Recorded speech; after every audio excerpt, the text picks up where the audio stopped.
கிரெடிட்ல மாட்டிக்கிட்டு இருக்கேன், என்ன செய்யலாம்? கிரெடிட்டை பத்தி நிறைய வீடியோஸ் போட்டாச்சு. கிரெடிட்டை விட முடியல, மார்க்கெட்டையும் விட முடியல, என்ன செய்யலாம்?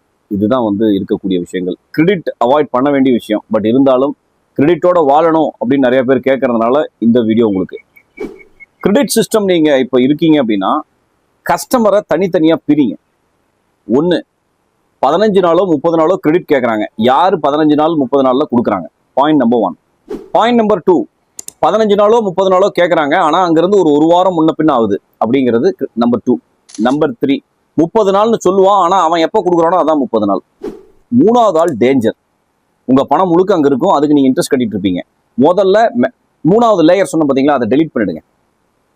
சரக்கு கொடுத்துருவீங்க, 30 நாள் சொல்லுவான், ஆனால் எப்போ தரான்னு தெரியாது, அவனை டெலிட் பண்ணிடுங்க. ரெண்டாவது கேட்டகரி இருக்காரு பார்த்தீங்களா, ஒரு 15 நாள் 30 நாள் சொல்லுவார், ஆனால் அங்கிறது ஒரு வாரம் டிலே ஆகுதுன்னா அவரை கொஞ்சம் டைட் பண்ணி அந்த டைம்குள்ளே